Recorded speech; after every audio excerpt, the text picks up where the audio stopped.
prayer rug of Nana Sieb, a story of freelance diplomacy, intrigue, and mystery in the Far East. At an auction in Cairo, K.C. Smith, Ghost Corps operative, buys a curious prayer rug. He believes its strange pattern conceals a secret map.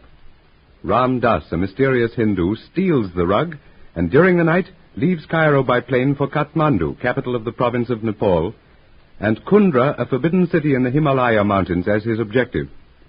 Casey and Ali decide to follow. They charter a plane and fly them to Lucknow, where they meet Hans Waldheim, a pilot who agrees to fly them to Kathmandu.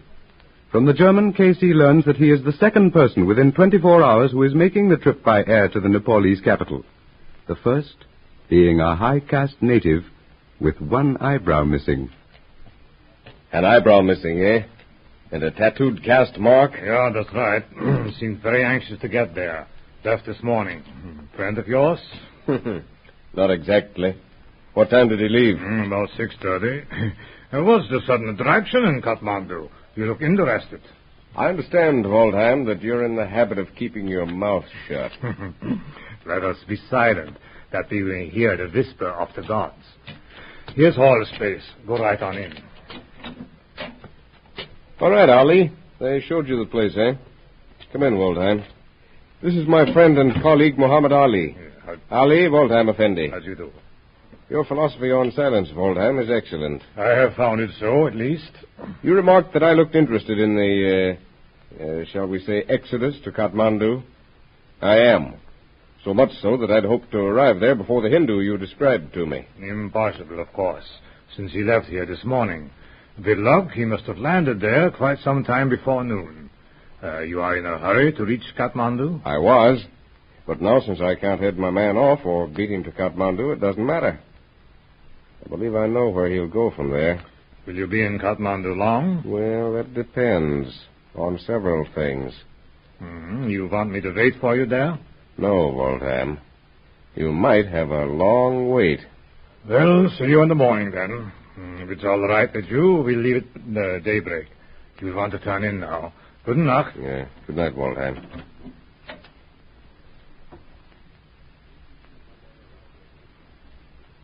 Upon their arrival at Kathmandu, Casey chooses as a base of operations a quiet little khan on the outskirts of the city. Here he prepares for his expedition into the little-known wild mountainous region beyond the Nepalese capital. Supplies have been purchased. Guides and drovers with their pack and saddle animals have been engaged and placed in charge of one Dola Rao, a tall, black-bearded, fierce-looking hillman recommended by a Kansama as being a shikari thoroughly familiar with the surrounding territory. Ali, loafing about the bazaars and coffee houses all afternoon, returns to the Khan at night to discuss what he has learned during the day with K.C. Of Ram Das I have learned little, Kasi. Immediately upon arriving yesterday morning, he went to a Khan in the north of the city. He left almost at once by the north gate with a small retinue of men. And Kundra, did you get any information as to its location? Little enough, Habib. To the north and east. Rather indefinite. Well, try again tonight or tomorrow. We've got to have something closer to shoot at than that. Seeking information, asking questions of curious, suspicious natives does not bring authentic replies, and it is unwise. It will become known throughout the city that certain Siebs are interested in the location of the forbidden city, and obstacles will be placed in our path. Well, then don't ask questions. Keep your ears open and your eyes. And learn nothing. Hear nothing but the oft-repeated legend of the prayer rug. Further, Kasi, none know or appear to know the exact location of Kundra. I am as well informed on its approximate location as any. So? Well, you didn't speak of it before. Well, all right. We leave at sunup in the morning. I've drawn a rough chart of the country while you were in the city. We'll have to travel by that and by compass. Here, have a look. Aye, a well-drawn map, Habib. We would not need much guidance with such a chart to show us the way. It is evident that you have been here before. Yeah, once or twice, Ali. Hunting. The plan, then, is to locate Kundra, which it is said lies some 3 days' travel through jungle-clad hills and mountain passes to the northeast of Kathmandu. I should say, in this circle. That's right. We're on a hunting expedition, understand? We establish a permanent camp as near as we can to the city with the pretense of hunting in the surrounding country and eventually get into Kundra. And, may one ask by what method, Kasi, we enter the city? That we'll have to leave to chance and fate. Yeah, I'm turning in now. Before you go to bed, see that Dolorao and his bearers are ready for an early start. Hearing is obeying, Kasi.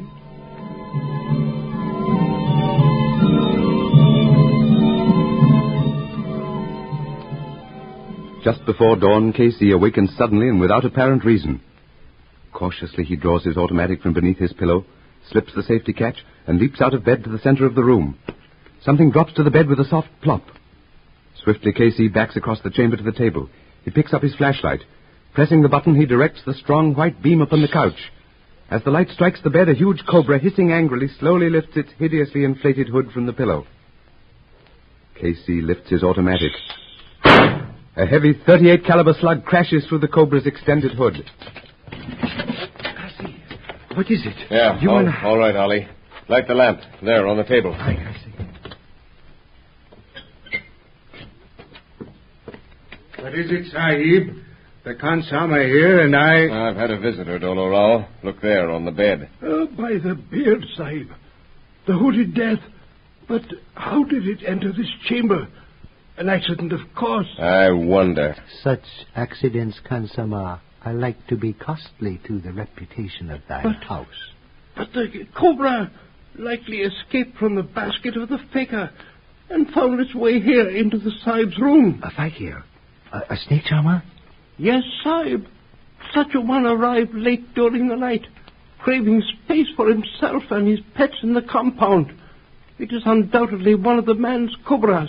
Then how did it find its way into the Sahib's room? The Sahib raised the shutters, the screen, or perhaps left the door open for more air. Neither. You want to know how this fellow got in here? Look up there. The punka cord hole. By Allah. That little hole, only large enough to let the cord work freely back and forth, has been enlarged to admit the snake. 'Twas done, Habib, while we were at our evening meal, or later while we sat on the veranda. Yes. Had it been done earlier in the day, I'd have noticed it. Just when did your snake charmer arrive, Khansama? He came while the Sahibs were at table last night. And set the stage for his little entertainment while we were out of the room. You'll probably find that he's left with his pets, excepting this one. The breeder of lice shall be found, Sahib, and well punished for disturbing so dangerously the peace of an honored guest. I go to return with the man. Well, Dolorao, what do you make of this? the Sahib has proven his ability with a pistol beyond all question of doubt.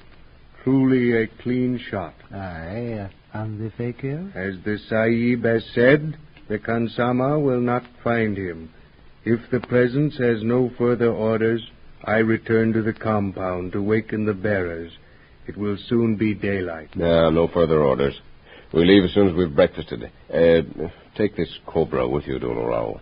The Punjabis say, though thy enemy be 100 miles away, act as if he stood beside thy bed. Walk softly, Sahib. Ah. The men will be ready to leave at daybreak. Good.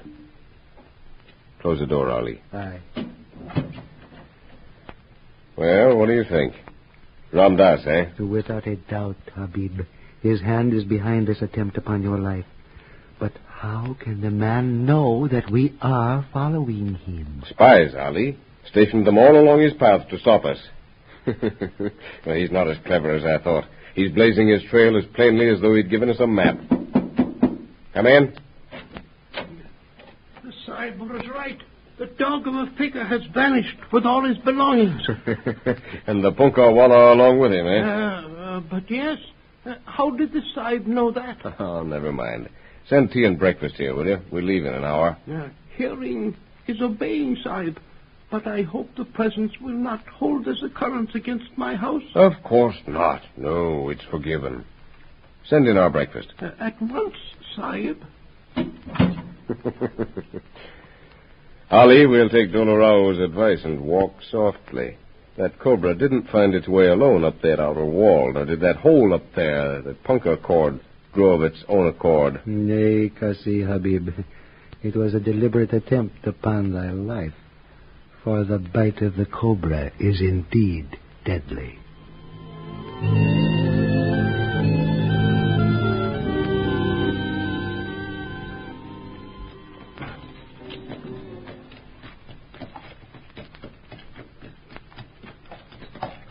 As the first rays of the morning sun touched the surrounding peaks with fingers of crimson and gold, the little caravan with Casey and Dola Rao riding in the van leave the city of Kathmandu to plunge into the mystery-shrouded hills of Nepal.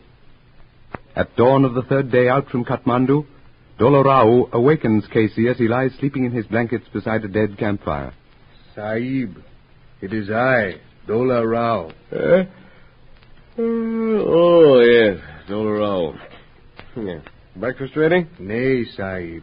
It is that disaster dogs our footsteps. Disaster? What now? The bearers have vanished. Deserted? So it would appear, Sahib. You've awakened Ali? Ali Sahib is awake. He has gone to bring in the horses. What's the reason for the bearers deserting at this stage of the game, do you know? It was rumored that the Sahib seeks the forbidden city of Kundra. Huh? Well, I wonder where they got that idea. However, it's as good a reason as another, since they're gone. Well, Ali, you look annoyed. What's the trouble? I can find no trace or sign of man or beast, Kasi. Men and animals alike have vanished as though swallowed by the very night.